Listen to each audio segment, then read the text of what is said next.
Hello everyone, स्वागत है आप सभी का श्री जी क्लासेस में। तो आज हम पढ़ेंगे वैदिक सभ्यता के बारे में। उसमें भी उत्तर वैदिक काल के बारे में आज चर्चा करेंगे। इससे पहले हमने ऋग्वेद के बारे में बात कर ली है। हमारे चैनल पर वो वीडियो अपलोडेड है, तो आप देख सकते हैं उसको। तो अब इसमें जो उत्तर वैदिक काल में मेन जो पॉइंट है उस पर हम डिस्कस करेंगे। सबसे पहले उत्तर वैदिक काल क्या है, फिर उसके बाद में उत्तर वैदिक काल की राजनीतिक व्यवस्था, उत्तर वैदिक काल के प्रमुख अधिकारी, उत्तर वैदिक काल के प्रमुख यज्ञ, उत्तर वैदिक काल की सामाजिक व्यवस्था, उत्तर वैदिक काल की सामाजिक व्यवस्था के बाद में ऋग्वेद उत्तर वैदिक काल में अंतर और महत्वपूर्ण तथ्य। इन सब पर आज हम इस छोटे से वीडियो में चर्चा करेंगे, तो बने रहिएगा नेक्स्ट तक। अब बात करते हैं। देखिए, हमने पहले ही इस ऊपर हमने आपको बता दिया है। अब आ रही है उत्तर वैदिक काल की। ठीक है, तो उत्तर वैदिक काल में इसका काल है 1000 से 600 ईसा पूर्व। इस काल की जानकारी अन्य वेद, 3 वेद है जो कि महत्वपूर्ण है, यजुर्वेद, सामवेद, अथर्ववेद से मिलती है। कृषि का विकास हुआ था उत्तर वैदिक काल में।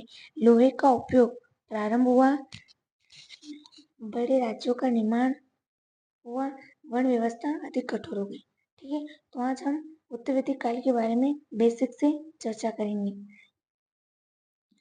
बात करते हैं उत्तर वैदिक काल की।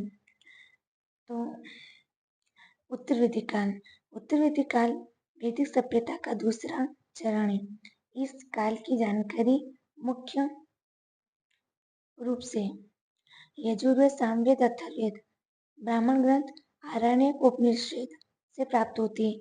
इन सबसे इसकी जानकारी प्राप्त होती है। इसका काल लगभग 1000 ईसा पूर्व से 600 ईसा पूर्व है। मुख्य क्षेत्र कहाँ कहाँ है इसके, तो पंजाब से आगे बढ़कर गंगा, यमुना, दो आबू, कुरु, पांचाल, कौशल, काशी और विदेह तक विस्तार है।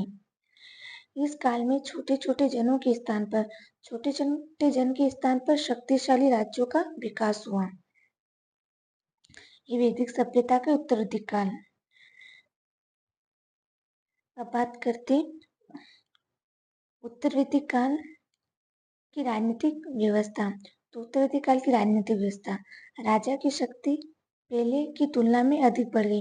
पहले क्या थी, राजा की शक्ति सीमित थी, उससे अब बढ़ गई। शासन वंशानुगत होने लगा, बड़े राज्यों का निर्माण हुआ, प्रशासन में अनेक अधिकारी नियुक्त किए गए। तो जो प्रशासन था उसमें अधिकारी की नियुक्ति किए जाने लगी। ठीक है, ये आपकी राजनीतिक व्यवस्था कंप्लीट होती है। अब बात करते हैं इसके काल के प्रमुख अधिकारी की। तो पुरोहित धार्मिक कार्यों का प्रमुख था। जो पुरोहित होते थे वो क्या थे, धार्मिक कार्य करते थे। सेनानी, जैसे सेना का प्रमुख, ग्रामीण, गांव का प्रधान, संग्रहित, कोषाध्यक्ष, भागदूत, कर वसूलने वाला अधिकारी। ठीक है, उत्तर वैदिक काल के प्रमुख यज्ञ।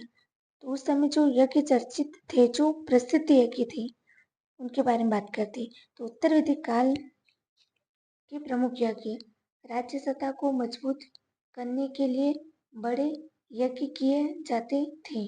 राजस्वी यज्ञ, अश्वमेध यज्ञ और वाजपेयी यज्ञ, इसकी चर्चा की गई है, इन 3 यज्ञों की उत्तर वैदिक काल में। ठीक है, अब बात करते हैं उत्तर वैदिक काल की सामाजिक व्यवस्था।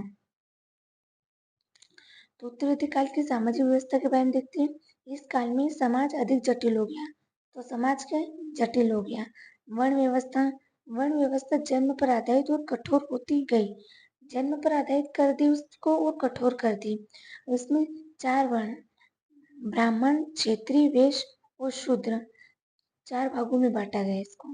ठीक है, उत्तर वैदिक काल में इसको आप इमेज के माध्यम से देख सकते हैं। ये वर्ण व्यवस्था, ब्राह्मण और क्षत्रियों का प्रभाव बढ़ा तथा शूद्रों की स्थिति अपेक्षाकृत क्या हुई, कमजोर हो गई उत्तर वैदिक काल आते आते। अब बात करते हैं उत्तरवर्ती काल में महिलाओं की स्थिति कैसी थी? उत्तरवर्ती काल में महिलाओं की सामाजिक स्थिति में गिरावट आने लगी। तो उत्तरवर्ती काल में क्या गिरावट आने लगी? शिक्षा के अवसर सीमित हो गए, जबकि ऋग्वेदी काल में मतलब शिक्षा के अवसर प्रबल थे। ऋग्वेदी काल में महिला शिक्षा प्राप्त करती थी उस समय, तो इस समय क्या सीमित हो गए। सभा और समिति में भागीदारी कम हो गई। फिर भी गार्गी और मैत्रिणी जैसे विदुषी का उल्लेख मिलता है। तो किसमें मिलता है? उत्तरवैदिक काल में। अब बात करते हैं उत्तरवैदिक काल का आर्थिक जीवन। तो कृषि की बात करते हैं, कृषि की। कृषि प्रमुख व्यवसाय बन गई। लोहे, शैम, आयस के औजारों से खेती का विस्तार हुआ। ठीक है, वो इसमें प्रमुख फसलें देख सकते हैं अपन। धान, गेहूं, जौ और तिल, ये प्रमुख फसलें उत्तरवैदिक काल की। बात करते हैं पशुपालन। तो गाय का महत्व बना रहा। गाय की बात तो चर्चित में ही रही उत्तरवैदिक काल में। बैलों का उपयोग हल चलाने में होने लगा। तो उत्तरवैदिक काल में क्या बैल थे उस समय भी बैल थे, आज भी है पर उस समय भी है। अब व्यापार की बात कर लेते हैं। तो व्यापार का विस्तार हुआ। वस्तु विनिमय के साथ धातुओं का उपयोग बढ़ा। वस्तु विनिमय तो हो ही रहा था, पर धातुओं का भी उपयोग बढ़ा। नगरों का विकास प्रारंभ हुआ। तो नगरों का विकास प्रारंभ कब हुआ था? उत्तरवैदिक काल में। अब बात करते हैं उत्तरवैदिक काल का धार्मिक जीवन। उत्तरवैदिक काल का धार्मिक जीवन, इस काल में धार्मिक अनुष्ठान अधिक जटिल हो गया। ठीक है, प्रमुख देवता कौन थे इसमें? प्रजापति, विष्णु और रुद्र। इनको ही शिव कहा जाता है। ऋग्वेद में इंद्र थे। ठीक है, उत्तरवैदिक काल आते आते कौन बन गए? प्रजापति। यज्ञ और कर्मकांडों का महत्व बढ़ गया। इस काल में उपनिषदों के माध्यम से ज्ञान, आत्मा और ब्रह्म जैसे दार्शनिक विचारों का विकास हुआ। किससे? यज्ञ और कर्मकांडों से। आप देख लेते हैं। आप उत्तरवैदिक काल में हम ऋग्वेद और उत्तरवैदिक काल में अंतर देख लेते हैं। ठीक है, तो आधार, क्या आधार था इसमें? ऋग्वेद काल और उत्तरवैदिक काल। ठीक है, तो ऋग्वेद काल प्रमुख व्यवसाय। तो जो ऋग्वेद काल में जो पशुपालन प्रमुख था, उत्तरवैदिक काल आते आते क्या हो गया? कृषि हो गई। राजनीतिक व्यवस्था की बात कर ले तो ऋग्वेद में छोटे जन थे, जैसे उत्तरवैदिक काल आया तो बड़े राज्य बन गए। राजा सीमित शक्ति थी।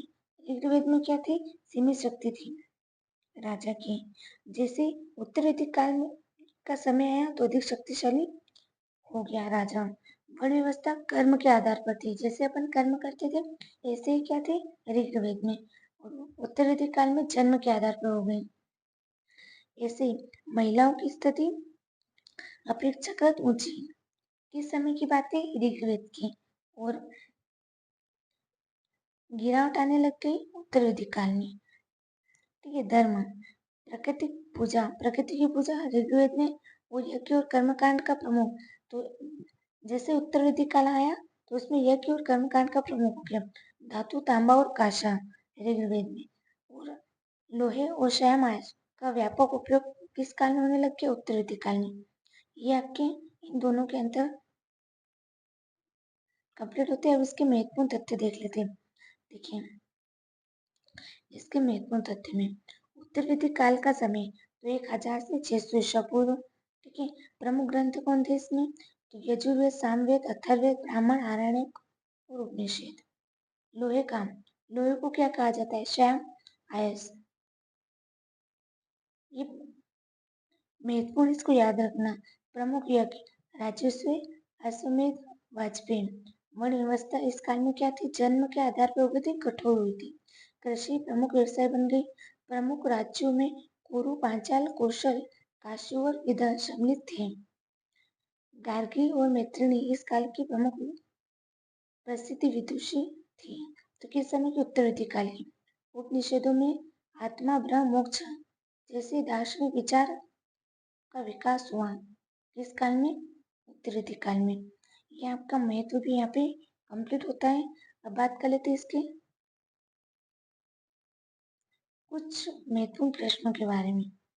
ठीक है, तो फर्स्ट क्वेश्चन है उत्तरवर्ती काल में राजा की शक्ति कैसी हो गई? तो इसमें कम हो गई, ऑप्शन बी समाप्त हो गई थी, ऑप्शन सी अधिक बढ़ गई और ऑप्शन डी जनता के अधीन थी।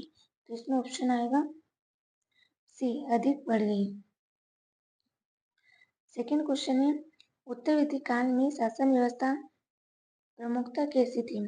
तो ऑप्शन इसमें गणतांत्रिक, वंशानुगत, राजतांत्रिक, साम्यवादी या लोकतांत्रिक। तो इसमें आएगा वंशानुगत।